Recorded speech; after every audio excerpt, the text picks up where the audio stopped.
antes de darle la palabra a Eduardo, quiero presentar al que va a ser el moderador de esta sesión, que es el doctor Rodrigo Migueles, que es cirujano general y coloproctólogo, profesor clínico asociado de la Universidad Católica, jefe del programa de su especialidad en cirugía colorectal de la Universidad Católica de Chile. Él va a ser el moderador y se encargará después de presentar a nuestros invitados principales, que van a ser los residentes como protagonistas de esta actividad, y después, por supuesto, los profesores invitados. Entonces, Eduardo, te doy la palabra y la sesión es de ustedes. Mil gracias, Ingrid, nuevamente por la invitación y por el compromiso y la excelente forma como has llevado el Club de Revistas.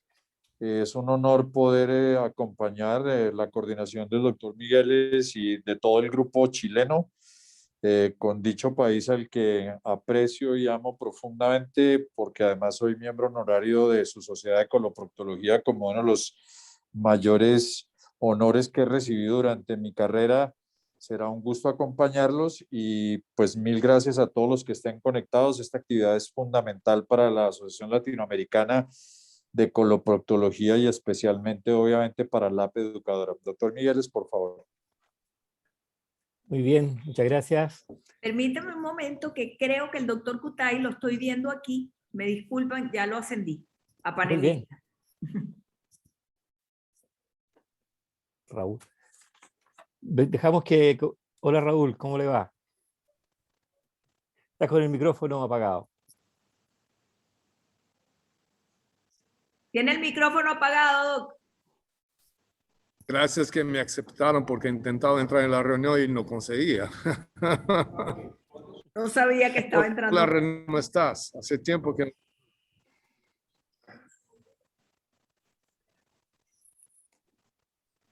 Sí. Ahora lo escuchamos bien. Bueno. Sí, ¿me escucha? Sí, muy bien. Sí. Hola, Eduardo. Hola a todos.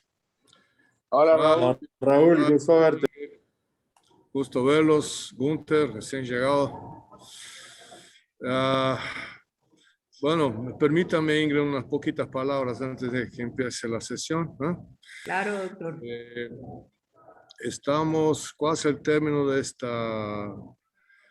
este tiempo como presidente de ALACP, y yo creo que hemos logrado empezar un programa muy importante, que es la ALACP Educadora, con reuniones semanales, entre otras cosas, que al principio yo estuve en la coordinación, y desde que yo me torné el presidente, el coordinador es Eduardo Londoño.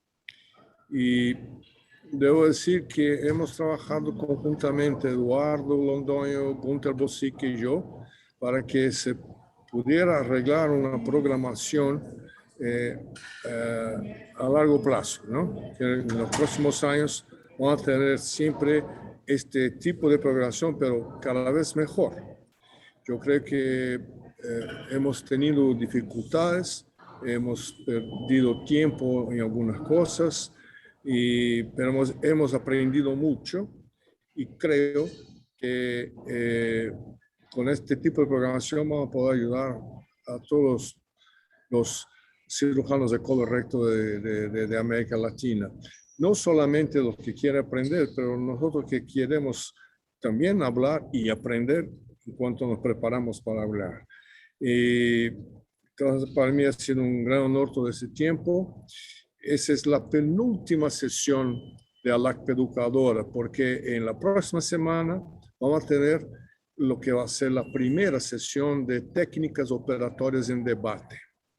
No fue posible empezarla antes, pero empezamos antes que yo salga. Sí, y la sesión va a ser sobre una discusión, presentaciones de vídeos de laparoscopía, y con discusiones después, con gente muy buena hablando. Todos están recibiendo un email hasta máximo lunes con todas las informaciones y la entrada de Zoom de ALACP. hemos intentado hacer las sesiones siempre de las 7 a las 8:30 de la noche, no pasando de 8:30. Y doctora Ingrid, no comenzando a las 8, a las 7. Si hay otras sesiones de cualquier otra cosa, si uno tiene interés para cualquier otra cosa, que se vaya bien, ¿no? Hay siempre muchas cosas, muchas Va a opciones, cambiar. pero la nuestra es siempre jueves, ya establecido jueves de las 7 a las 8:30 de la noche. Y bueno, gracias por oírme y vamos a los trabajos. Saludos a todos. Gracias, doctor Kudai. Bueno, ya nos presentó Ingrid, yo soy el doctor Rodrigo Migueles, de la Pontificia Universidad Católica. Voy a presentar a los, primero, bienvenidos a este club de casos y revistas para los residentes de cirugía colorectal. Van a presentar hoy 3 trabajos, van a comentar 3 papers, 3 residentes de cirugía colorectal de distintas universidades en Chile. Sebastián King, que es de la Universidad Católica de Chile en Santiago, Tomás Rodríguez, que es de la Universidad de Chile en Santiago, y Francisco Báez de la Universidad de Concepción, más o menos en el sur de Chile. Posteriormente van a haber, cada uno va a presentar más o menos en 15 minutos, espero que se mantengan ese tiempo, y posteriormente va a haber un espacio para hacer comentarios de 2 grandes profesores. Tenemos al doctor Fabio Campos de San Pablo, que es profesor asociado de la Facultad de Medicina de la Universidad de San Pablo y ex presidente de la Sociedad Brasileña de Cirugía Colorectal. Bienvenido, doctor Fabio Campos, y el doctor René Armán, que tengo el placer de conocerlo hace muchos años, especialmente en un primer congreso de cirugía colorectal que fui en Brasil, donde también tuve la oportunidad de conocer al doctor Kutait y en esa oportunidad a su padre en ese congreso. El doctor Harman estudió en la universidad en Venezuela y posteriormente la residencia la hizo en Estados Unidos, en Miami, y trabaja en el Jackson South Community Hospital en Miami actualmente.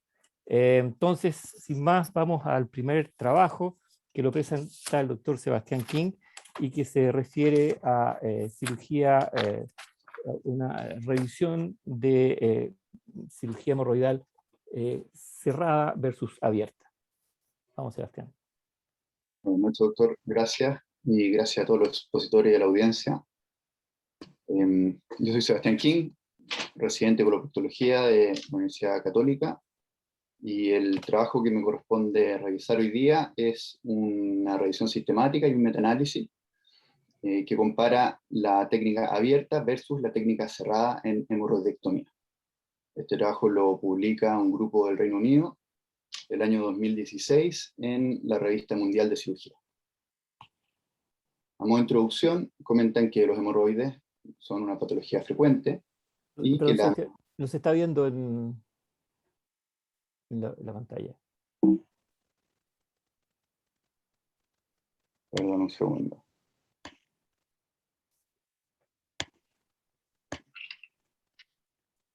¿Ahora sí? Ahora sí. Este es el trabajo entonces que corresponde a una revisión sistemática y un metaanálisis que compara la técnica abierta versus la técnica cerrada y fue publicado el año 2016. Entonces, como comentaba, a modo de introducción, las hemorroides son frecuentes y la hemorroidectomía es una técnica efectiva para su tratamiento, pero con potenciales complicaciones, entre las cuales mencionan la disfunción esfinteriana, el dolor, muy importante, llegando en algunas series incluso al 75% de los casos, el sangrado, al menos un 15%, y la recurrencia que pudiera afectar casi un tercio de los pacientes en alguna serie. Entonces, la intención de este trabajo es comparar la técnica abierta de Milligan Morgan versus la técnica cerrada descrita por Ferguson. En cuanto a los materiales y métodos, es, como decíamos, una revisión sistemática y un metaanálisis. Incluye estudios clínicos aleatorizados que comparen ambas técnicas y que han sido publicados hasta enero del año 2014. Las bases de datos que revisaron son Cochrane, Embase, Medline, donde probablemente por la audiencia hoy día echamos un poco menos cielo como base de datos latinoamericana que pudiera ser de interés para nosotros. De todas formas, todos los trabajos fueron revisados por 2 revisores independientes que por consenso definieron cuáles son los que finalmente entraban en la revisión, y la significancia estadística se definió como un alfa menor a 0,05 y la heterogeneidad deseable debía ser menor de un 30%. En cuanto a los criterios de inclusión en este trabajo, en primer lugar, buscaron estudios que fueran estudios clínicos aleatorizados, que compararan ambas técnicas, que evaluaran el dolor postoperatorio, siendo la complicación más frecuente era el outcome primario de este estudio, y el análisis, idealmente, que fuera por intención de tratar, y finalmente que fueran en pacientes con hemorroides grados 3 o 4. En cuanto a los resultados, acá tenemos el diagrama Prisma, que muestra que del total de los 86 trabajos que recolectaron por todos los métodos, se excluyeron 70 inicialmente, y finalmente de los 16 restantes excluyeron 5 más por causas que indican el recuadro, quedando finalmente con 11 trabajos que fueron incluidos en la revisión sistemática y en el estudio cuantitativo o meta-análisis. Entonces, a modo de resumen, esta tabla muestra que la técnica abierta mostró un menor tiempo operatorio, en cambio la técnica cerrada mostró cicatrización más abreviada, menor dolor postoperatorio y menor sangrado postoperatorio. Ahora, en cuanto a los otros outcomes que comparan, no hubo diferencia en cuanto al dolor defecatorio, a la estadía hospitalaria, a las complicaciones, a la infección del sitio operatorio y a la recurrencia. Entonces, habiendo visto esos resultados globales, hay algunas consideraciones que hacer al respecto cuando vemos los resultados más en detalle. Primero, indicamos que este estudio es del año 2016, es decir, tiene al menos 5 años desde que fue publicado. Sin embargo, cuando vemos el detalle de los trabajos que están incorporados en el estudio más reciente es el estudio pakistaní del año 2011. Por lo tanto, estamos viendo evidencia que tiene al menos una década de antigüedad. Sin embargo, que sea antiguo no necesariamente dice que tiene que ser malo. En el fondo hay muy buena evidencia antigua también. Pero si vemos las patologías incorporadas en los distintos trabajos, solo 5 trabajos se remitieron exclusivamente a los hemorroides grados 3 y 4, que era lo que buscaba este trabajo, mientras la mayoría de los trabajos incluyeron otro tipo de hemorroides o no especificaron el tipo de patología incluida en los mismos. En cuanto al análisis de la calidad de los trabajos, vemos que de los 11 trabajos, hubo 5 que no reportaron la forma de aleatorización, o ni siquiera si habían sido aleatorizados o no. Por lo tanto, en estricto rigor, no corresponden a estudios clínicos aleatorizados. Y en cuanto a los otros variables deseables de calidad, también son excepcionales los reportes del poder de cálculo del tamaño muestral, el cegamiento de los pacientes, la intención de tratar, en fin. Por lo tanto, los mismos autores del estudio concluyen que la calidad de la evidencia es bastante débil en la mayoría de los casos. Entonces, cuando vemos los resultados en detalle, que era el outcome principal del dolor postoperatorio, vemos primero que el forest plot nos muestra que solamente son 6 los estudios que pudieron ser analizados en el metaanálisis para llegar a las conclusiones. Muestran a modo global que efectivamente hay cierto mejor resultado con la hemorroidectomía cerrada versus la hemorroidectomía abierta, pero la heterogeneidad es bastante alta. Ya habíamos mencionado que lo ideal era bajo un 30% y la heterogeneidad de estos trabajos es sobre 70%, lo cual pone en duda la validez de hacer un metaanálisis con trabajos tan diversos. Entonces vemos que solamente 6 estudios permitieron estudiar este outcome, que es el outcome principal, de hecho, que la heterogeneidad es alta, y que el tamaño del efecto se estima como un tamaño que es leve, o en los otros casos moderado. En cuanto al sangrado postoperatorio, en este caso sí se incluyeron los 11 estudios, y el tamaño del efecto es un OR de 0,5, quiere decir que la técnica cerrada tuvo la mitad del sangrado respecto o la mitad del riesgo de sangrado respecto a la técnica abierta. Sin embargo, en este caso también hay algunas consideraciones para hacer. Primero, vemos que varios de los estudios que no aparecen en el forest plot no tuvieron ningún evento en ninguna de ambas ramas. Y la verdad es que el único trabajo que mostró favorecer la técnica cerrada es el trabajo de Rehman, que es el mismo trabajo pakistaní que habíamos mencionado previamente. El resto o no tuvieron efecto, como habíamos comentado, o cruzan la línea de no efecto en el forest plot. Por lo tanto, en base a un trabajo que es bastante grande y por lo tanto tiene bastante peso, así que el general decante hacia favorecer la técnica cerrada.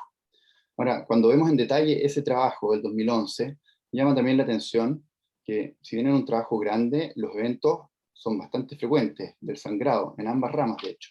Si vemos el sangrado que hubo en el resto de los trabajos, hubo 1, 4, ninguno en ambas ramas, después 3 y 2, 3 y 3, 2 y 6. En cambio, el trabajo de Rehman muestra 27 sangrados en la técnica cerrada y 57 sangrados en la técnica abierta, lo cual es casi la mitad de los pacientes sangraron, que llama mucho la atención respecto a las otras series. Cuando uno ve este estudio en particular, ve primero que no definieron la aleatorización de los grupos, simplemente se limitaron a decir que la mitad fue a una técnica y la mitad a la otra. Tampoco describen cuál es la técnica quirúrgica que usaron en ninguna de las dos ramas. Y por último, también muy importante, no está definido cuál es el volumen de sangrado que definieron, ni si es que había repercusión clínica en esos casos que definieron como sangrado. Por lo tanto, nuevamente, aunque la conclusión sea que el sangrado postoperatorio es menor con la técnica cerrada, la verdad es que dudosa las implicancias clínicas que podamos concluir a partir de este trabajo. Ahora, los otros outcomes, en cuanto a tiempo operatorio, como era esperable, una técnica que le agrega un paso adicional, como es cerrar el defecto, demora más tiempo. Por lo tanto, efectivamente, la técnica cerrada demora más, y esto tuvo un efecto fuerte en cuanto a la medida de efecto en el metaanálisis. Vemos que hay consistencia, que la mayoría de los estudios tienen una precisión muy alta, con intervalos de confianza pequeños, y favorecen un tiempo mayor en cuanto a la técnica abierta. Y por último, en cuanto a la cicatrización, vemos también que la mayoría de los trabajos muestran una tendencia a que la técnica cerrada, como era esperable nuevamente, cicatriza antes que la técnica abierta. Así que en este caso también el metaanálisis muestra que el riesgo de cicatrización prolongada se reduce de forma importante en el grupo con la técnica cerrada. Entonces, en resumen, veíamos que el menor tiempo operatorio es algo esperable en la técnica abierta, y la cicatrización precoz también es esperable en la técnica cerrada. Ahora, en los outcomes más interesantes, que corresponden al dolor y al sangrado, que inicialmente están presentados como que favorecen la técnica cerrada, probablemente no sabemos dónde caen exactamente, al igual que los otros outcomes secundarios.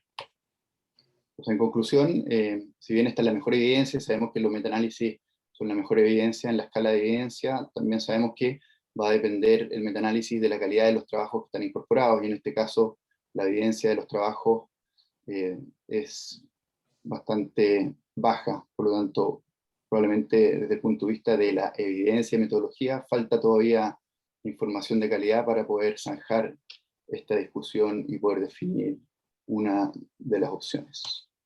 Muchas gracias. Gracias, Sebastián. Muy buena presentación, muy buena presentación. Les comento que la modalidad entonces va a ser que se presenten todos los trabajos primero, y al final vamos a tener una ronda de preguntas. El siguiente trabajo lo va a presentar el doctor Tomás Rodríguez, de la Universidad de Chile, de Santiago, y se refiere a complicaciones, también una revisión sistemática de la hemorroidectomía con Stapler. Adelante, Tomás. Buenas tardes a todos. Espero que se vea bien mi presentación. Les agradezco mucho la invitación a esta presentación.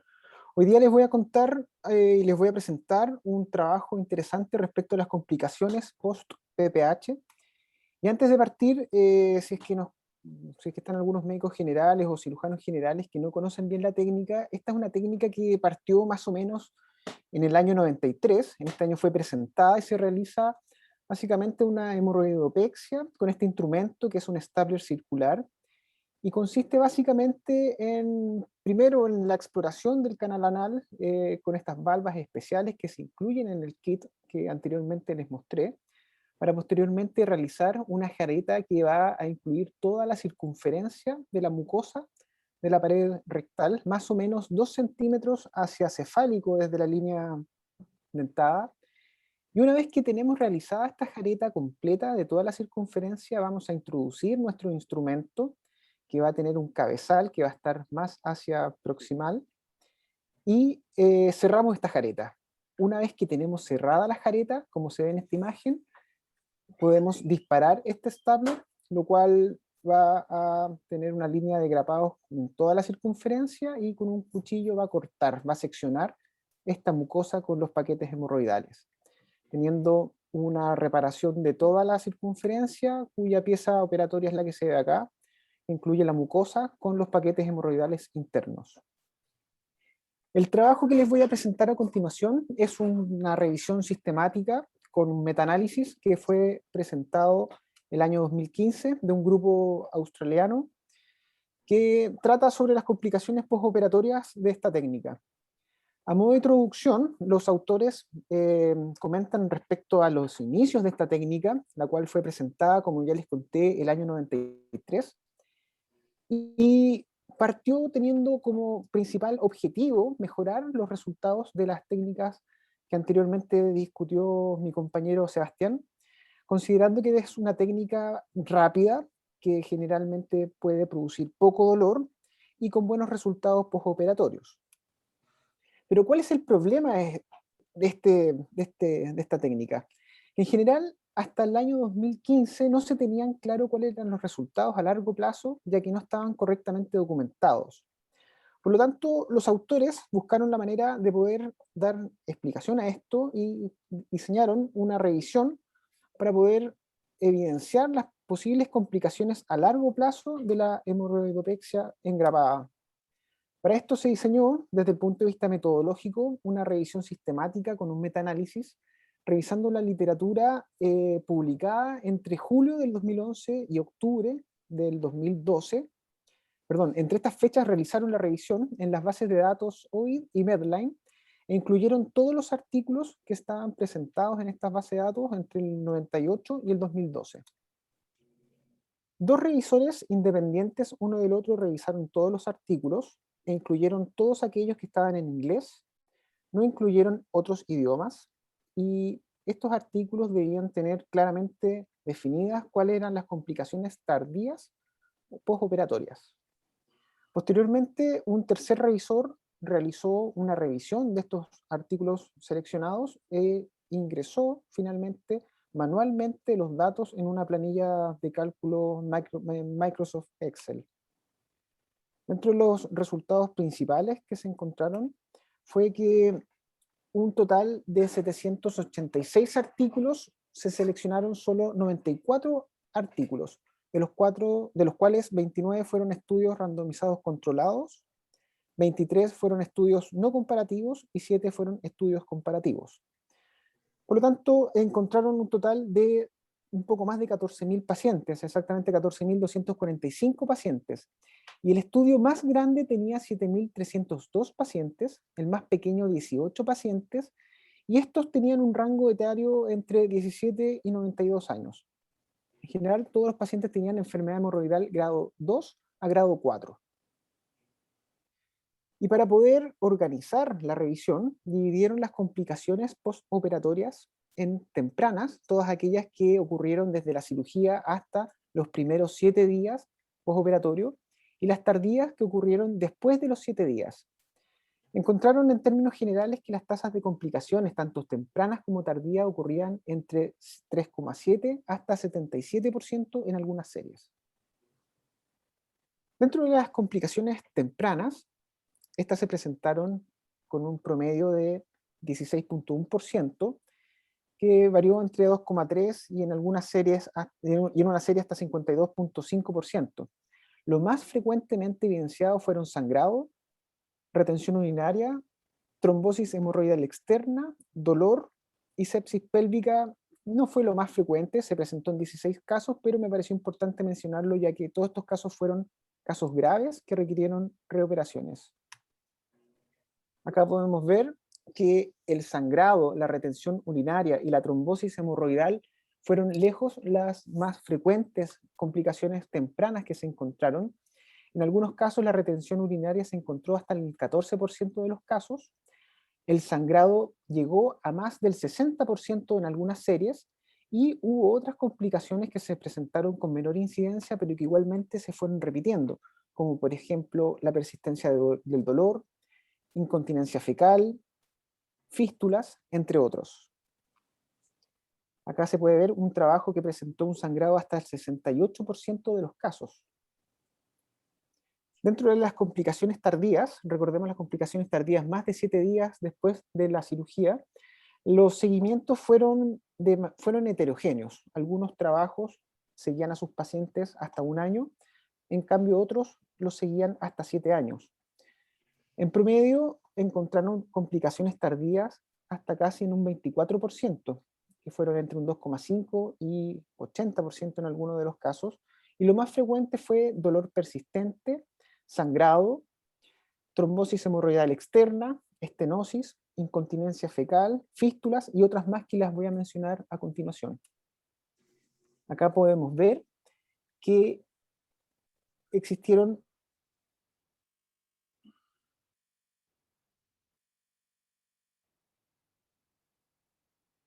menciono acá en el cuadro rojo recurrencias que llegaron en algunas series hasta el 20%. Hay otras complicaciones como prolapso, sangrados tardíos de la línea de sutura, problemas sexuales como dispareunia, entre otros, que son importantes mencionar también. Existieron algunas complicaciones tardías importantes de mencionar que fueron graves en algunos casos que requirieron en muchos de estos tratamientos quirúrgicos mayores, que son las que salen acá. Principalmente secundarias a perforación rectal. Podemos ver en estos cuadros dos casos de pacientes que terminaron fallecidos, principalmente por sepsis pélvica, que fueron secundarias a una perforación rectal. En este caso, por ejemplo, se le realizó una operación de Hartmann para poder resolver el problema, sin embargo, el paciente igual terminó en muerte. Otro caso, también, perforación rectal, requirió cirugía, muerte, y acá hay un tercer caso de mortalidad que también fue secundaria a perforación. Todos estos casos que son, en general, casos graves que cursaron con sepsis pélvica requirieron tratamientos quirúrgicos mayores. A modo de discusión, este trabajo tuvo varias limitaciones, principalmente porque fueron pocos pacientes evaluados. Los estudios randomizados controlados fueron en años limitados, entre el 2001 al 2011. Recordemos que esta técnica partió en el 93, por lo tanto hay varios años en que no se incluyeron los trabajos presentados. Existen diferencias metodológicas importantes entre los distintos trabajos, sin embargo, en este trabajo específicamente no se mencionaron cuáles fueron estas diferencias.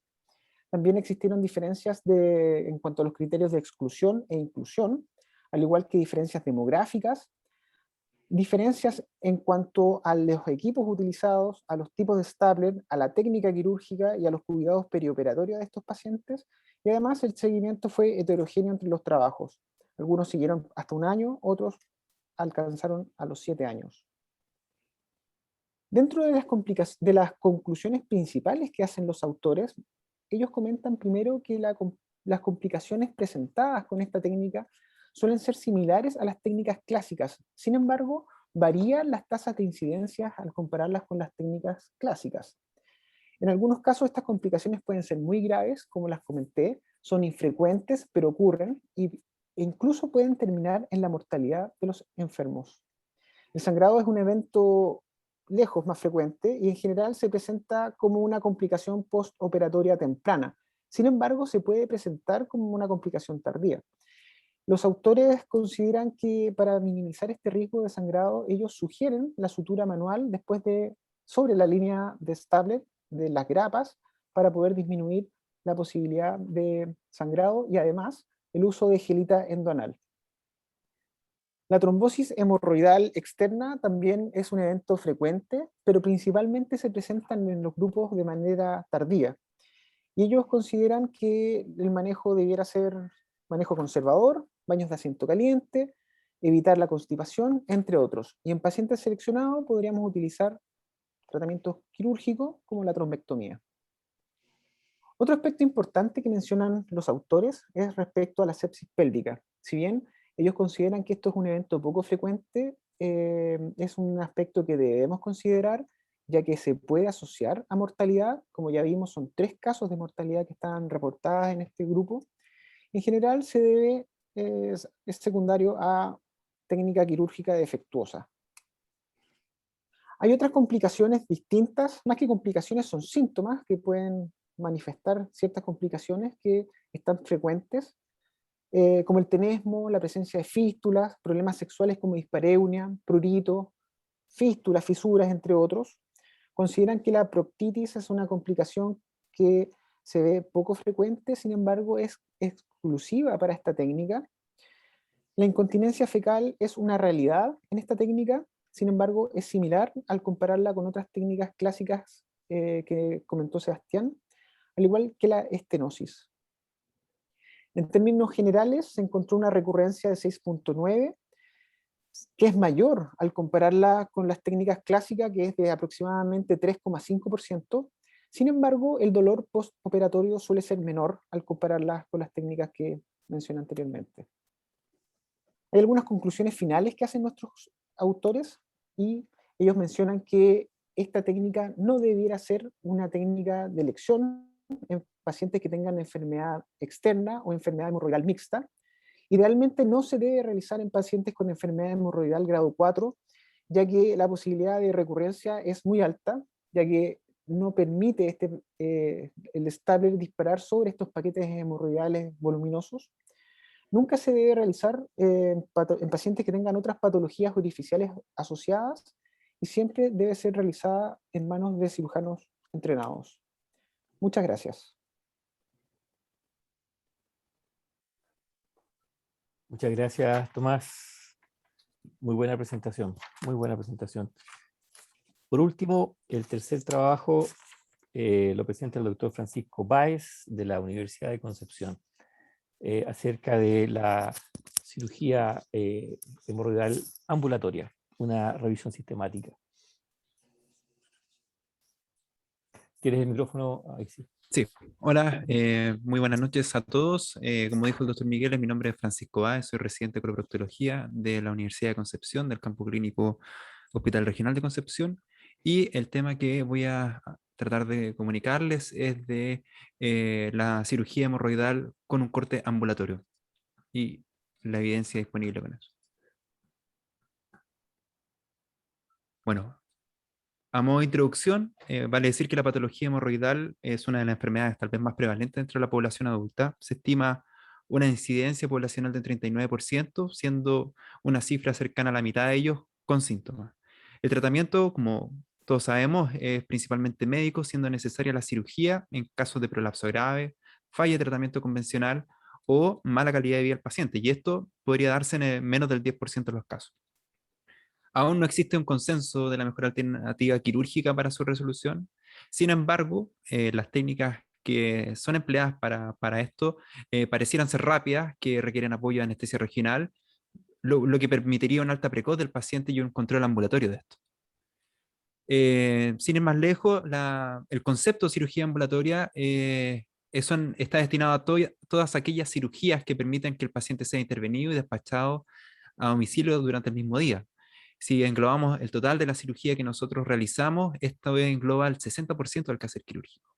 La ventaja que tendría la cirugía ambulatoria es que es de menor costo, da mejor satisfacción usuaria, un paciente que sea al mismo día a la casa, generaría menor morbilidad y mortalidad asociado al tipo de procedimientos que se destinan a este tipo de cirugía, y también permitiría, de un punto de vista logístico, una mejor administración de las camas. Ahora, para realizarlas se necesitan ciertas condiciones.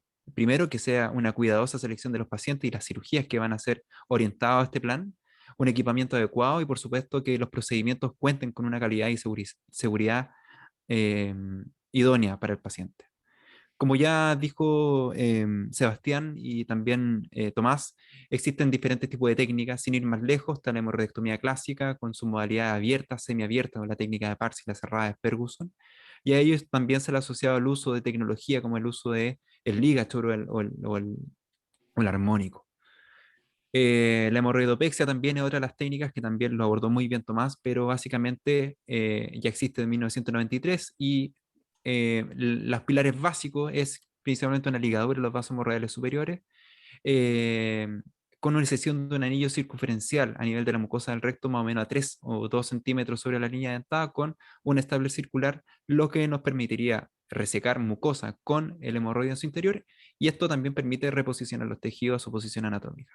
Y una tercera técnica que quiero comentarla básicamente porque es parte del trabajo, que es la ligadura endoscópica de la arteria hemorroidal, o DHGAL según su sigla en inglés, que puede ser con y sin mucopexia. ¿Ya? Esta fue expuesta o propuesta en 1995 por el autor Morigana, el cual con el uso de un proctoscopio y un transductor endoscópico logró ligar la arteria hemorroidal. Con esto lograba cesar el flujo sanguíneo. Sin embargo, esta técnica en particular, como la presentó en un instante, no se hacía cargo del prolapso. Por lo tanto, en el 2005 hubo una modificación de esta técnica, en donde, aparte de ligar la arteria hemorroidal, se realizó una mucopexia. Como pueden ver rápidamente en este dibujo, o sea, perdón, en este video, podemos ver el transductor que se instala a través del ano. Con él se identifican los paquetes hemorroidales, junto con la arteria hemorroidal, la cual es ligada mediante un punto. Y en este caso, el canal de trabajo del mismo aparato permite realizar eh, la apexia de la mucosa, la cual finalmente con un punto es subida y por ende logra un ascenso de la redundancia de la mucosa. Eso se hace por los 3 cuadrantes correspondientes a la hemorroide, y finalmente tendríamos un objetivo un poco más estético y por supuesto de confort para el paciente. Teniendo esto en consideración, ¿debemos considerar la hemorroidectomía como una cirugía ambulatoria? Esta es una revisión sistemática de la literatura presentada en la International Journal of Colorectal Disease en el 2015, presentada por un grupo principalmente francés. A diferencia de los dos papers anteriores, esta solamente se hizo un análisis cualitativo, sin metaanálisis. Los métodos de este estudio fue una revisión sistemática sacando estudios de base de datos Embase, PubMed y Google Scholar, con estudios publicados entre el 1999 y el 2013. Los procedimientos que se evaluaron fueron la hemorroidectomía abierta y cerrada, la hemorroidopexia, el uso de ligature, también la ligadura endoscópica de la arteria hemorroidal, entre otros procedimientos. Y se incluyeron aquellos estudios que incluyeran la extracción de al menos 2 pedículos hemorroidales. Solo se revisó literatura en inglés y no hubo descripción, al menos en lo que relata el paper, de la cantidad de revisores que se encargaron de la revisión de los papers. En cuanto a la calidad de estudios, se escogieron estudios en los cuales se realizara un seguimiento a más del 80% de los pacientes. Ojalá que hubiese randomización del procedimiento y que se respetara el ciego entre los distintos tratamientos. Y el reporte de los estudios se usó según las pautas CONSORT. Los outcomes del estudio fue la falla de procedimiento, entendiendo que el paciente que no puede ser ambulatorizado, el dolor postoperatorio, la retención aguda de orina, sangrado postoperatorio y las readmisiones secundarias a las 3 intervenciones. Así, de los 273 estudios que estuvieron disponibles para su revisión, finalmente 50 fueron escogidos, quedando un total de 6.082 pacientes. Se agrupó los estudios en dos grupos, en dos grandes grupos, uno de un estudio de cohorte retrospectiva y aquellos estudios prospectivos. Y según las técnicas estudiadas, que fue la técnica clásica, la hemorroidopexia con Stapler y la ligadura de la arteria hemorroidal con Doppler, finalmente tuvimos un total de 2.840 pacientes, 2.269 pacientes y 973 pacientes para cada uno de los grupos.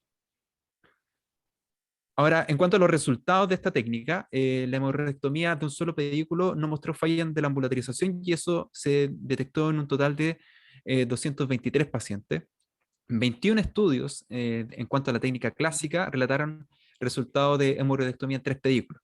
En relación a estos estudios, hubo una mantención de la hospitalización en un rango de un 0 a un 61%, y las causas fueron principalmente retención aguda de orina, dolor postoperatorio y sangrado. En un estudio, por ejemplo, de Chan, que está descrito, hubo una retención de orina que llegó incluso al 17,7%. Sin embargo, un gran porcentaje de esto se debía al uso de la anestesia espinal.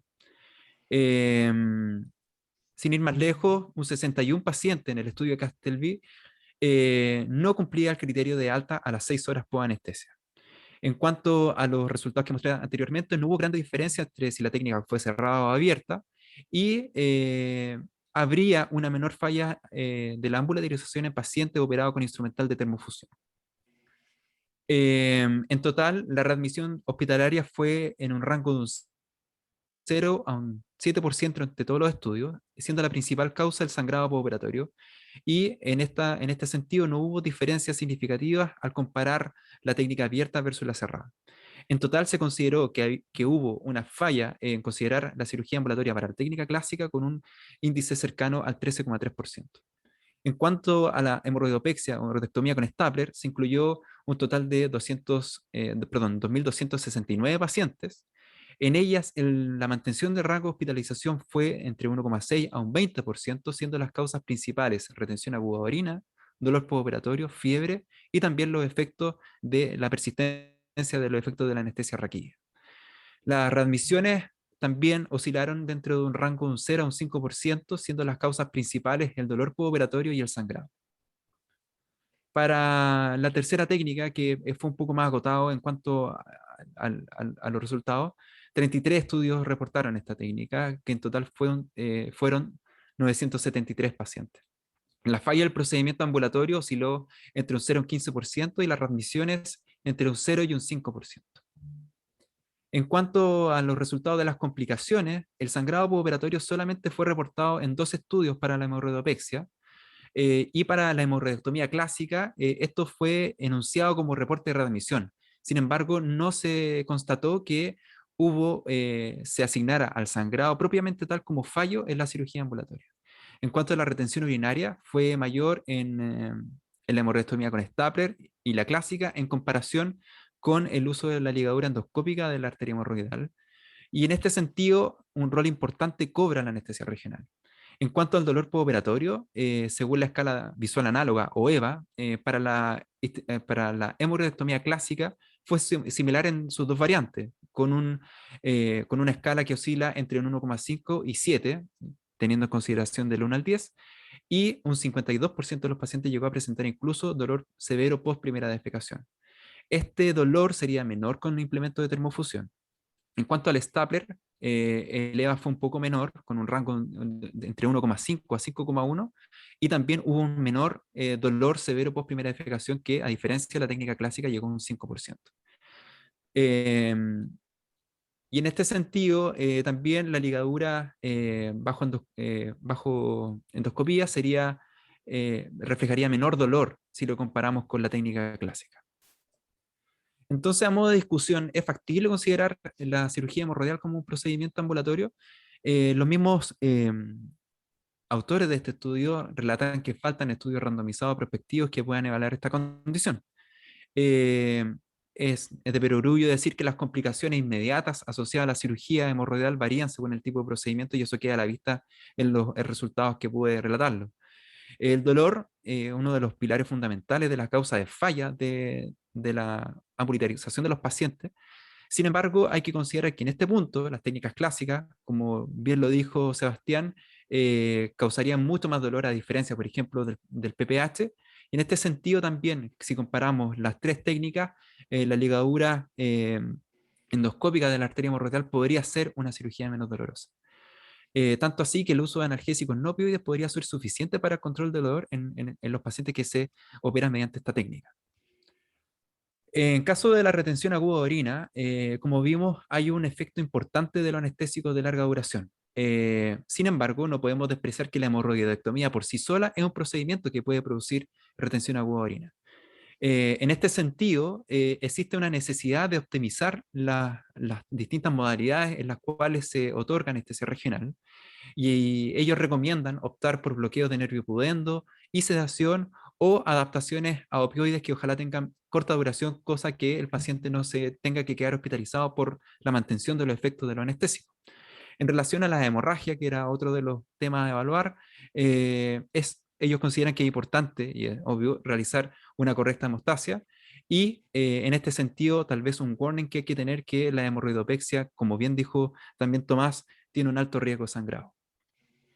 Así, las recomendaciones que da el grupo de autores para considerar una cirugía ambulatoria en hemorroides es primero planificar al paciente. Y ojalá en este sentido el relato de lo que se le va a hacer al paciente sea con un acompañante. ¿Por qué? Porque es necesario que sepan los riesgos de las complicaciones y ojalá un acompañante esté siempre junto con él.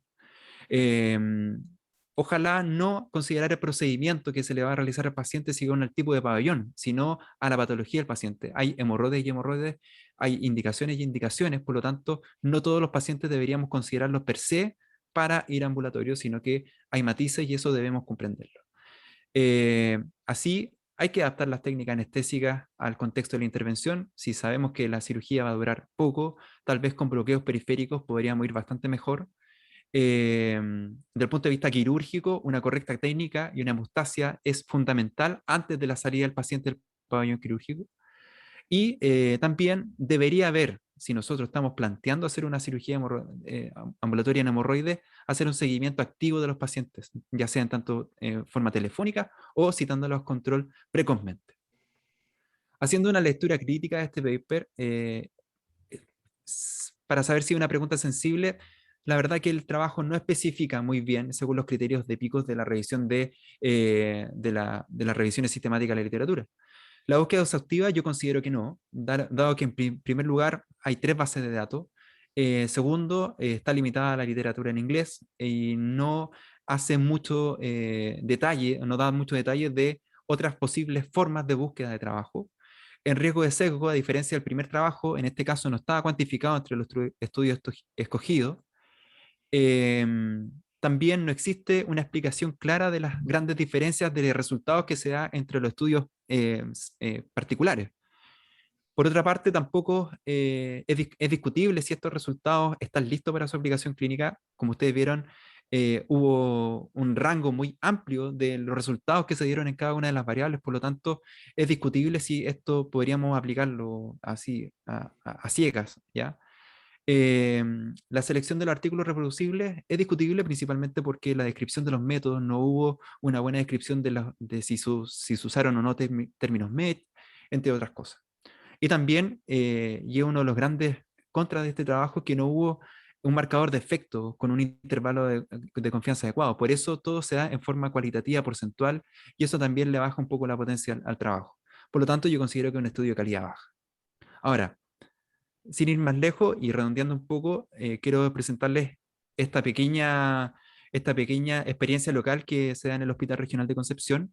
Hay un programa de cirugía mayor ambulatoria en el hospital, en el cual se han hecho 188 hemorroidectomías entre enero del 2012 a junio del 2019. Del total de estos pacientes que han sido ambulatorizados, solamente se han contado con 3 ingresos al hospital, que es menos del 1,6% de los pacientes. 2 fueron por hemorroides trombosados y un sangrado postoperatorio. Tenemos un caso de absceso, que es 0,53%, al igual que de herida operatoria. Y y esto no es de falla de la ambulatorización, pero hubo 11 pacientes que presentaron episodios de sangrado postoperatorio y 30 que presentaron dolor que requirió aumentar la analgesia. Bueno, eso es lo que quería presentarles. Muchas gracias y estamos abiertos a la ronda de preguntas. Gracias, Francisco. Los felicito, las presentaciones, muy bien. Y además cumplió con los criterios de lectura crítica que se les pedía. Estamos abiertos también a los participantes de toda América que si quieren hacer algunas preguntas, por favor que las hagan en el chat y las vamos a ir presentando a nuestros expertos. Doctor Campos, doctor Germán,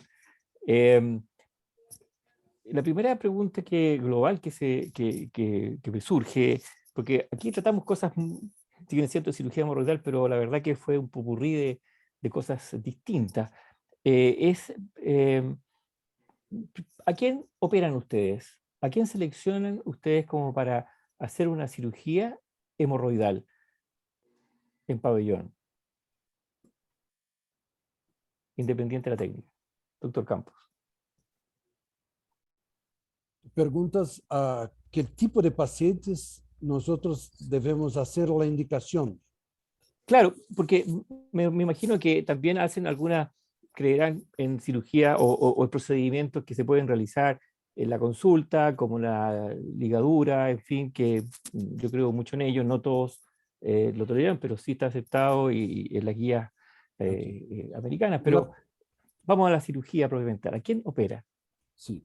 La primera cosa, yo costumo hablar con los estudiantes, los residentes, que yo pienso que para indicar una cirugía para hemorroides, la indicación tiene que venir del paciente para médico, no de médico para paciente. Porque para nosotros podemos operar una hemorroide de primer grado, pero ¿se necesita hacer esto? No. Entonces yo pienso que la primera cosa es que el paciente tiene que tener necesidad, tiene que tener deseo de operar. ¿Por qué? Porque sufre, porque tiene dolor, porque tiene trombosis, porque tiene sangrado. Yo pienso que los síntomas tienen que ser en tiempo prolongado. El cirujano tiene que ver que no hay posibilidad con el tratamiento clínico de hacer una solución definitiva para el paciente. Entonces, yo soy muy criterioso para operar los pacientes. Yo pienso, acima de todo, que el paciente que opera hemorroides, él no va a morir de hemorroides como se muere de cáncer, pero el paciente no quiere tener dos cirugías, él quiere tener solamente una. Entonces, el médico tiene que pensar, lo mejor, hay que dar un tiro certero para que el paciente tenga solamente una cirugía que resuelva todos los problemas. ¿Entiende? Las indicaciones son clásicas, pero yo pienso que lo más difícil es saber cuándo no operar una hemorroide, cuando hay que negar el tratamiento para ese paciente. Estoy muy de acuerdo con usted, doctor. Doctor Germán. Similar a los comentarios de Fabio, creo que lo más importante es cuál es el paciente que escogemos para que no se opere. Y por ejemplo, si yo tengo una paciente que ha tenido 4 partos, que el cuerpo perineal es delgadito, que cuando en la oficina le pido que apriete alrededor del dedo y apenas aprieta, etcétera y demás, generalmente trato de no operar esos pacientes. En general, tú sabes, siempre comienzo con las ligaduras, pero si yo creo que alguien necesita más de 2 o 3 ligaduras y es un paciente de buen riesgo quirúrgico, tiendo a sugerir cirugía. Si creo que voy a resolver el problema con 1 o 2 ligaduras, entonces generalmente me voy por ese camino. Y en realidad, tú sabes, lo que a mí más me llamó la atención es la discusión sobre si la cirugía es ambulatoria o no es ambulatoria. Y me parece que los 3 residentes hicieron una presentación excelente. Y Francisco Páez de Concepción, la última diapositiva que él mostró para mí fue la más importante. Su programa de su propio hospital, donde están haciendo un programa de cirugía ambulatoria, y los resultados de él son muy similares a los de nosotros, cuando habla de un 1.59% de readmisión o algo por el estilo. En nuestro caso, los seguros ya decidieron hace tiempo que toda la cirugía hemorroidal es ambulatoria. Yo no puedo llamar y fijar un paciente para cirugía de hemorroides y pedir una cama. Eso prácticamente no existe. Tiene que ser alguien, por ejemplo, que esté en anticoagulantes, que necesita admitirse quizás al día anterior para ponerlo tú sabes, en algo así tipo heparina y demás, porque le paraste la warfarina o lo que tú estés usando 3 o 4 días antes, etc. Pero de resto, siempre me van a negar la cama. Así que todos nuestros pacientes son de principio ambulatorios.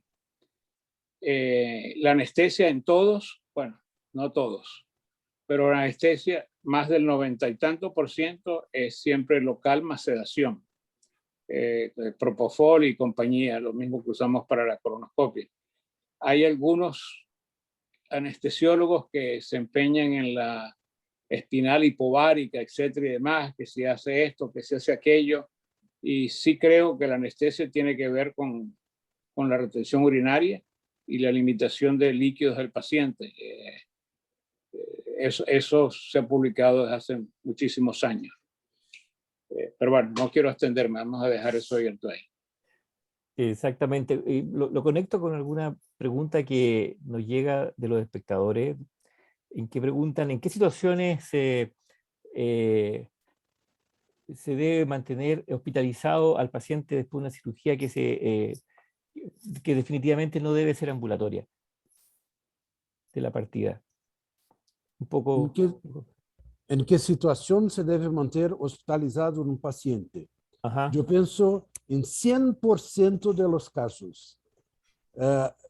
Sí, me gustaría mucho cumprimentar a los residentes por las presentaciones, porque fueron muy buenas. Se discutió cirugía abierta y cerrada, hospitalización o no, y complicaciones de PPH. No me gusta hacer cirugía ambulatorial, pero Hartmann hace cirugía ambulatorial con muchos buenos resultados. Yo pienso que la mejor cosa para el paciente es hacer lo mejor que puedes. ¿Cuál es la mejor cirugía? ¿Abierta o cerrada? Me gusta cerrada. Yo hago solamente cerrada hace 30 años, porque aprendí a hacer cerrada con el profesor Angelita. Y me doy muy bien con la cirugía cerrada. Pero hay personas que hagan Milligan Morgan con maestría y los resultados son muy buenos. Hay cirujanos que dan alta para los pacientes en el mismo día, pero es una idea que no me gusta. Si yo fuera operado de hemorroides, me gustaría restar un día en el hospital, con tranquilidad. Si tuviera dolor, yo voy a puxar una cordinha y llamar a la enfermera. Si yo tenga una retención urinaria, yo voy a trabajar esto fácilmente dentro del hospital, pero en casa no. Y los números que han demostrado la revisión muestran todos los problemas que los pacientes que son operados ambulatorialmente tienen. Y también hay que tener un criterio de selección muy grande.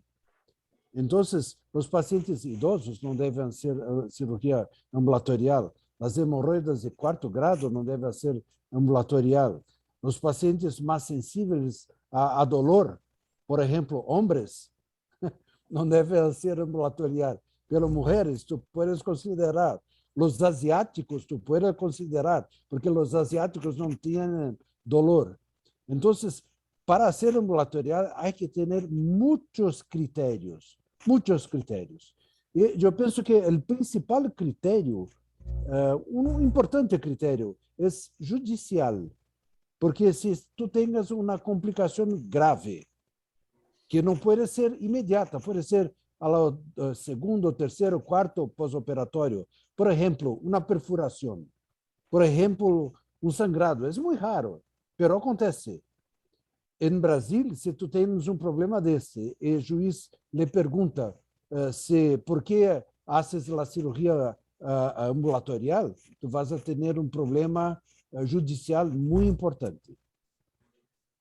Pero doctor, gracias por su respuesta. Veo que esto me gusta que haya este contrapunto.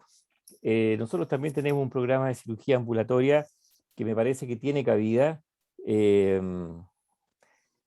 Me da la impresión de que las complicaciones como la hemorragia, la retención urinaria, no depende tanto de que sea ambulatorio o no, sino que tal vez no se cumplen los criterios de cirugía ambulatoria. Por ejemplo, para mí es fundamental que la cirugía ambulatoria sea con anestesia local más sedación y desterrar la anestesia espinal, que eso es fuente de complicación y la verdad que a mi modo no se requiere. La hemorragia puede ser también en una cirugía que quedó hospitalizado, no cambia para nada, digamos. Y obviamente una de las condiciones para el alta del paciente es que tiene que evacuar la vejiga antes de ser mandado a su domicilio. Entonces, a mi modo de ver, tiene una cabida, pero hay que seleccionar bien los pacientes. Yo estoy de acuerdo con todo que hablaste. Todo es posible hacer ambulatorial con buenos resultados, pero no me gusta. No me gusta. Yo prefiero tener un día de internación. Es claro que depende del hospital que tú trabajas, si es público, si es particular, depende de los pacientes, depende de su equipo, depende de acceso del paciente a te procurar por teléfono si tienen una complicación. Es posible, pero no me gusta. Es una escoja muy personal, pero no me gusta. Como te dije, nosotros hemos pasado a otra etapa, porque realmente en muchas cosas los seguros controlan lo que hacemos. Entonces, la cirugía de nosotros de hemorroides, por principio ya es una cirugía ambulatoria. Hay algunas cosas que se están haciendo que tienen que tener cierto impacto, ¿no? Por ejemplo, donde yo trabajo, que es un hospital, es todo privado. ¿Okay? El Jackson hoy en día es una hidra de 8 cabezas. Y acabamos de inaugurar el 4º Jackson la semana pasada. Tenemos el Jackson Memorial, que es el hospital principal, que es el hospital del condado. Y tenemos el Jackson Norte, el Jackson Sur, y la semana pasada se abrió el Jackson West. Y esos son estrictamente privados, ¿no? Son buscando cómo subvencionar el sector público en cierta forma. Entonces, aquí ha habido una gran campaña contra los opiáceos, por ejemplo. Entonces, tenemos un servicio, el servicio de control del dolor, de Pain Service, y todos mis pacientes anorrectales, o sea, todos los ambulatorios, son vistos por el servicio de dolor el mismo día. O sea, si la cirugía es a las 11 de la mañana, el paciente llega a las 9 y entre las cosas que pasan entre 9 y 11 está una consulta con el servicio de dolor. Y ellos son los que escriben hoy en día las recetas para el paciente, tratando de hacer énfasis en evitar los opiáceos, ¿no? Por los problemas que hemos tenido a nivel general. Entonces, que si le van a dar gabapentina o le van a dar combinación con acetaminofén, ketorolac, y le dan 3 o 4 recetas, y los opiáceos son realmente limitados a 72 horas. Solamente le dan unas 12 pastillas de oxicodona como regla general. Yo creo que eso influye un poquito, ¿okay? Y la psicología del paciente cambia un poco. Y creo que ya él piensa que va a tener menos dolor, porque se le trata de meter eso en la cabeza, digamos, de que se va a controlar con todas estas cosas. Por supuesto, siempre hay el que no se puede, pero en general creo que tiene un efecto beneficioso. Doctor, perdón, yendo a eso del dolor, que es un pilar fundamental en la selección de la técnica, ¿usted tiene algunas recomendaciones, independiente de la técnica que se ocupa, para tratar de disminuir el dolor postoperatorio?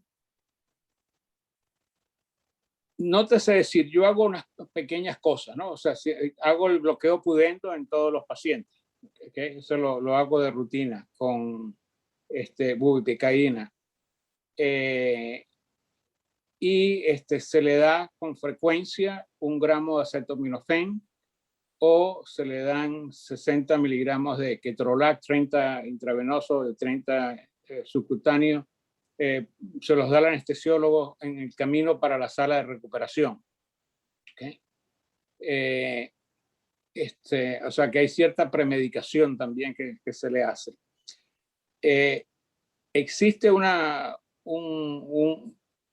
anestético local que se llama, aquí lleva el nombre de Exparel, XPAREL,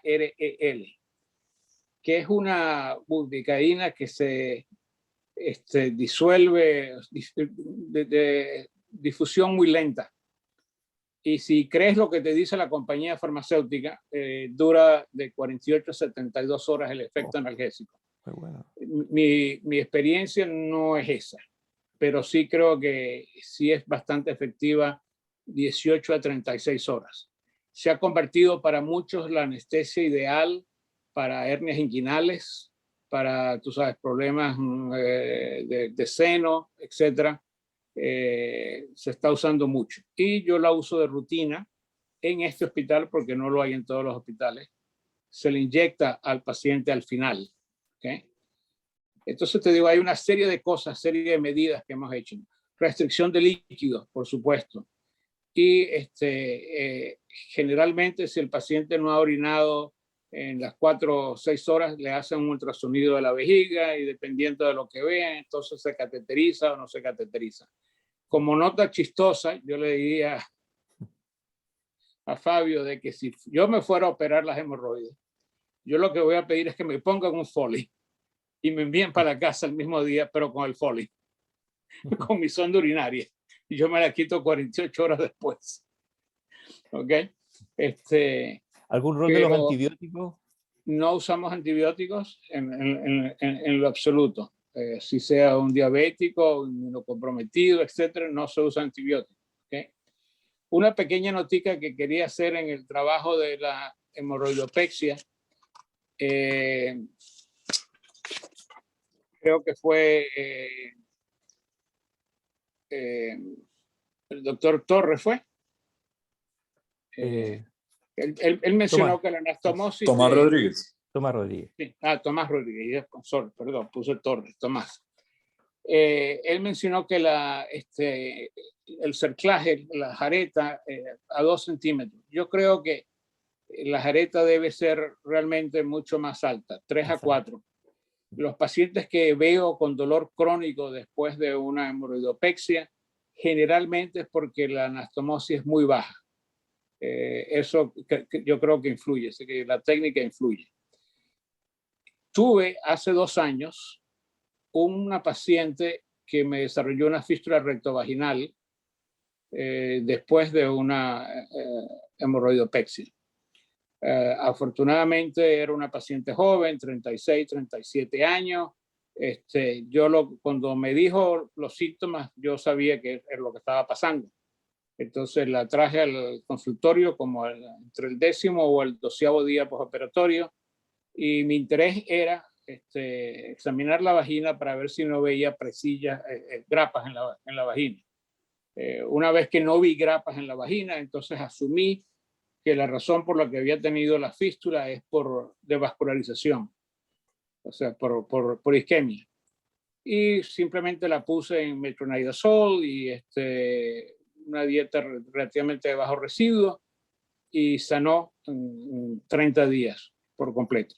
Y aproveché a revisar la literatura en esos días, eso fue exactamente hace 2 años, y me encontré en la literatura de que más o menos entre 1 y cada 500 o cada 600 pacientes que le hace una hemorroidopexia desarrollan una posibilidad de una fístula rectovaginal o de algo. Y eso que yo siempre, antes de disparar, una vez que pongo la jareta, pongo el dedo en la vagina, ¿okay? Una vez que disparo, antes de disparar y cierro la engrapadora, vuelvo a poner el dedo en la vagina. Eso lo he dicho siempre, desde el año 93 o 94. Pero bueno, tarde o temprano las cosas pasan. Si tú sigues operando, algo vas a tener de complicación. Y tuve uno de esos 2 casos hace 2 años. Y el otro comentario en relación a sangrado es que ya hace varios años dejamos de usar la engrapadora de Ethicon y usamos exclusivamente la de Covidien. Y sí parece que hay una diferencia importante en el sangrado postoperatorio. La Covidien aparenta ser mucho más hemostática. Tradicionalmente, cuando tú haces la engrapadora, si sangra, la mayoría de las veces es la pared anterior la que te sangra. Y yo te diría que con la de Ethicon, más o menos el 33% de los pacientes yo tenía que reforzar la línea de sutura anteriormente. anterior. Y con la Covidian no llega al 5%. ¿Okay? Doctor Campos, usted, porque también está entre las preguntas de los asistentes, el doctor Jorge Medina pregunta eso mismo, si que hace refuerzo con sutura cuando usa PPH. Primero, ¿cree en la mucosectomía rectal grapada o no es una técnica que usted recomienda? Sí, me gusta mucho hacer la hemorroidectomía grampeada. Yo hago en cerca de 90-95% de los enfermos. Y me gusta mucho también hacer la grampeada y excisada. Yo digo que es una técnica combinada, una técnica mixta, porque cuando Longo lanzó el PPH, él decía que no podrías tener dolor, pero si hay algunos pacientes que tienen solamente un mamilo hemorroidario que se prolapsa, entonces tú puedes hacer el PPH y resecar ese mamilo con una técnica cerrada. Y esto trae muy buenos resultados. Yo voy a publicar ahora cerca de 200 pacientes. La dolor postoperatoria es muy pequeña. La dolor se sitúa entre la técnica excisional y un PPH puro. ¿Entiende? Con esa técnica combinada. Entonces, nosotros no debemos ser puristas de decir que vamos a hacer solamente el PPH para no tener dolor. Una otra cuestión que Hartmann ha levantado es la altura de la sutura. Esto es muy importante. Yo hago la sutura entre 2 a 2,5 centímetros arriba de la línea pectínea. Si tú haces muy alta, 4 o 5 centímetros, tú no haces una buena pexia. Si tú haces muy baja, hay la posibilidad de tener dolor crónico, porque la línea de grampeamiento se sitúa muy próxima de la línea pectínea. Pero cuando tú haces cerca de 12,5 centímetros, tú vas a tener la línea de grampeamiento cerca de 1 centímetro y medio acima de la línea pectínea. Entonces no hay dolor. Una otra cosa que hago, una técnica que yo voy a publicar, es que yo empiezo la sutura a las 3 horas, ¿ok? Yo voy hasta las 9 horas. A las 9 horas, con el fio de prolene, yo paso un fio de algodón solamente en el fio de prolene. Y yo traigo acá este fio de algodón.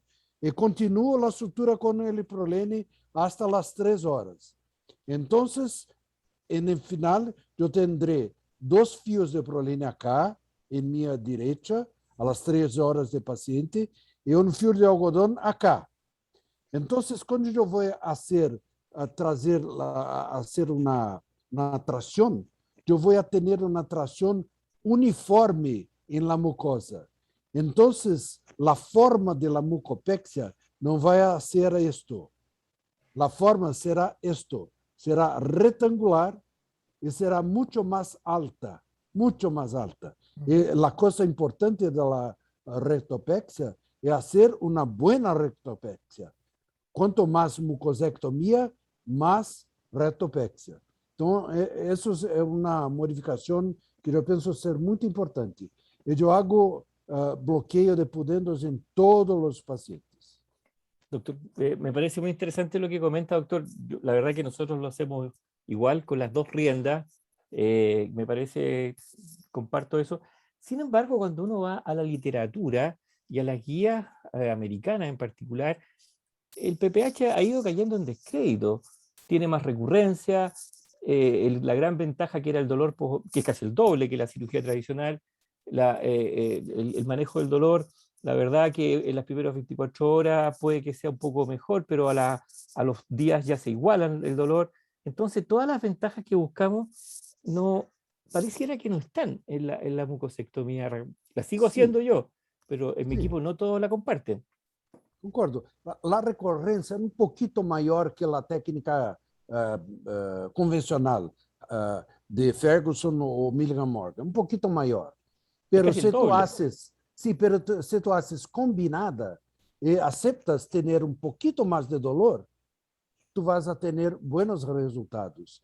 El principal, yo pienso, el principal causa que la técnica de PPH no es buena aceita en Estados Unidos es porque no fue imaginada por un americano. Siento, pero es la verdad.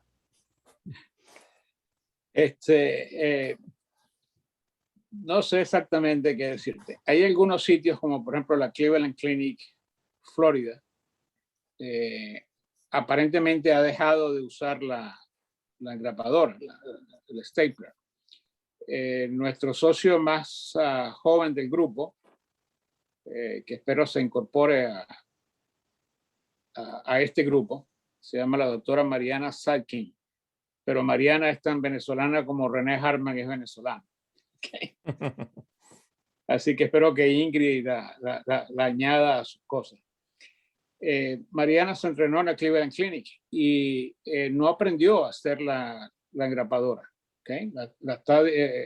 Hace 2 años que está con nosotros y entonces con nosotros es que ha venido a usarla. Al mismo tiempo, le voy a decir, coincido mucho con Fabio. Yo llamo la cirugía, la llamo una híbrida. Como está de moda el híbrido de la gasolina, entonces yo hago con frecuencia un híbrido.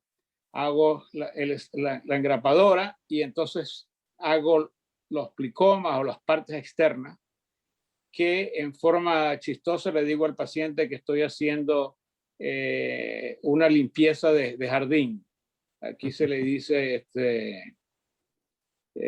como landscaping, cuando tú arreglas tu jardín.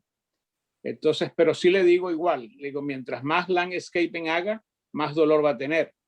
Y perdemos algo de la ventaja en teoría de la engrapadora.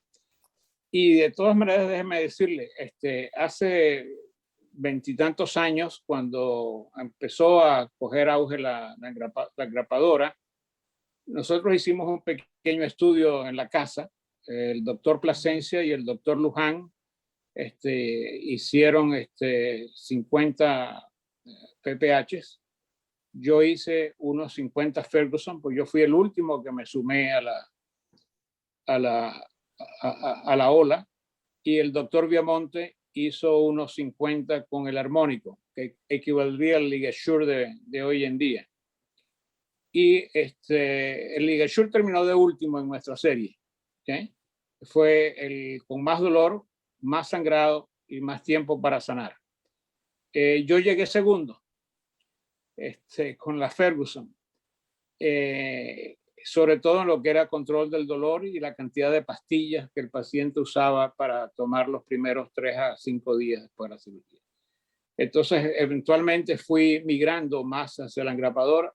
Hoy en día yo te diría que hago probablemente 1/3 de los casos que hago son Ferguson, sobre todo porque veo también muchos pacientes con grado 4. De los otros hay un buen número que hago el híbrido y un buen número que se le hace solamente la engrapadora. Una cosa importante es que cuando haces un caso híbrido, la resección a Ferguson no puede llegar hasta la línea de grampeamiento. Correcto. Hay que tener una distancia. Sí, por hemostasis, por riego sanguíneo. Sí. Efectivamente. Y la cirugía de urgencia, de emergencia, preguntan ahí, ¿en la cirugía de hemorroides por emergencia es también ambulatoria? Entonces yo me hago, ¿qué cirugía de emergencia uno hace para hemorroides? Trombosis. Sí, sí, trombosis o un Ferguson con frecuencia es la que voy a hacer cuando es algo de emergencia. Sí. Porque en general la función uno trata de no operar. Ocasionalmente hago algo muy similar a a la técnica de, ¿cómo se llama? La circular, la amputativa, la Whitehead. Okay. Sí. Ocasionalmente en algunos de esos pacientes algo muy parecido a un Whitehead. Pero hacer una cirugía de urgencia para trombosis, para mí es muy, muy, muy raro. Yo prefiero hacer un tratamiento clínico intensivo y después operar. Doctor Londoño, desde Bogotá, ¿qué piensa usted al respecto? En cuanto a la última pregunta, estoy de acuerdo con el doctor Campos. No operamos en general las trombosis hemorroidales. Urgencia absoluta, obviamente un prolapso que tenga sufrimiento, isquemia, gangrena, obviamente se lleva a cirugía. No soy amante de la PPH, comparto plenamente, posiblemente, yo no pensaría que es porque, con todo respeto al profesor Campos, por lo que no lo haya inventado un americano. Yo pienso que fue con todo respeto, una forma de entrar al mercado monumental que hizo la compañía en ese momento. He visto muchas complicaciones, he visto muchísimos pacientes en segunda referencia, pacientes que han tenido seguramente porque no se ha hecho bien la técnica, incluso hemos tenido sepsis pélvica, como muy bien lo presentaron los 3 residentes, a quienes de paso les mando una felicitación por la calidad de presentación. Y realmente no hago PPH. Hice durante un periodo de tiempo, estuve con gente que tenía mucha experiencia con PPH, pero nunca he terminado convencido de la técnica. Y algunas de un par de consideraciones para terminar, donde en mi servicio hubiera alguien que tuviera un sangrado hemorroidal entre el 23 y el 60%, no estaba en mi servicio claramente, porque pienso que no está entrenado para eso, como lo demostró en los artículos. Y pienso que las indicaciones, como lo dijo el doctor Campos al comienzo, es más difícil saber a quién no se opera, y definitivamente uno ve muchos pacientes con hemorroides grado 4 o grado 3 sin ningún síntoma. Yo no opero ningún paciente de esos en absoluto. Gracias, doctor Miels. Ese es un comentario también, tú sabes, que yo le digo a los pacientes, si a usted no le molesta, a mí no me molesta. ¿Okay? Si usted tiene hemorroides grado 3, etcétera, y demás, y no le molesta, a mí tampoco. Perfecto. Justamente para ampliar la pregunta, quien hablaba de las cirugías de urgencia, plantea cirugía en las trombosis o el sangrado exsanguinizante, que ya lo comentaron. Estoy de acuerdo que es la cirugía que pudiese ser de urgencia. También el doctor Latif plantea que ellos operan todas las fluxiones hemorroidales y lo dejan internado. Yo comparto más el pensamiento del doctor Campos. Para mí la fluxión puede ser una fuente grande de complicación, y sabemos que con paciencia el paciente se va a mejorar y probablemente después quizás va a requerir cirugía, pero va a ser en un ambiente mucho más, menos hostil, donde va a haber mucho menos tejido comprometido, que está solamente comprometido por vecindad, sin estar dañado. Así que, bueno, por lo menos ese es mi punto. Miguel, yo pienso que la mejor cirugía será siempre aquella que tú haces bien. Entonces el paciente será contente, será feliz. Esta es la mejor cirugía. Yo pienso que las complicaciones muy graves que han sido descritas con PPH fueron por equipos que no saben operar. El Hospital St. Mark's paró de operar PPH con 17 casos. Ellos no aprendieron a hacerlo. Así es. No digo que no hay riesgos, concordo, pero tú tienes que hacer la técnica muy bien. Correcto. Ya estamos en la hora y no quisiera pasarme para seguir las instrucciones del doctor Kutait. Solo para, antes de terminar, le quiero preguntar a los residentes, doctor King, ¿abierto o cerrado? ¿Milligan y Morgan o Ferguson? ¿Qué piensas tú? ¿Qué te convence? Gracias por la pregunta. Probablemente quizás suene un poco término medio, pero hacer un Parks que cierra, pero parcialmente dejando algún espacio para evitar colecciones, etcétera, me parece bien razonable. Me siento seguro con esa opción. Tomás, ¿te convence hacer la cirugía con engrapadora para la enfermedad hemorroidal? Tenemos alguna experiencia y la verdad es que nos ha ido bastante bien. Sin embargo, si me pregunta a mí qué es lo que yo haría lo mismo que hace Sebastián. Yo realizo que es lo que me han enseñado mis profesores, es una técnica semicerrada. Perfecto.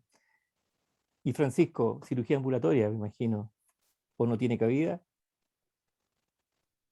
No, como le dije en mi presentación, yo creo que hay que evaluar caso a caso, al menos aquí en el hospital en el cual me estoy formando, la conducta es caso a caso, o sea, sin ir más lejos, los PPH no todos se están mandando al mismo día para la casa, sino por el contrario, asegurar que algunos se puedan quedar por el riesgo de sangrado que existe. Así que es súper importante también la visión que tiene el cirujano al salir de pabellón. Si queda con duda, hay que dejarlo hospitalizado, no hay mucho lugar a duda en ese sentido, porque el que va a sufrir el paciente, no uno. O sea, Me sí, va a gustaría, sufrir uno con la complicación. probablemente en 20 años más, cuando la mayoría de los que estamos en el lado izquierdo de la pantalla estemos jubilados y estén dirigiendo ustedes, hagan la misma pregunta y vamos a ver qué es lo que piensan en 20 años más con mi La paciente misma operado. discusión. Va a ser lo Hace mismo. 25 años discutíamos también entre la Milligan Morgan y la Ferguson, etcétera. Eso no ha cambiado. Ok, yo les quiero agradecer a todos su presencia, en particular al doctor Germán, al doctor Campos, y por supuesto a los presentadores, lo hicieron muy, muy bien. Muchas gracias, doctor Londoño. Ingrid, te dejo la sesión. Quiero agradecerles a todos, excelente sesión. Este es un tema que siempre atrae bastante a todos nos gusta.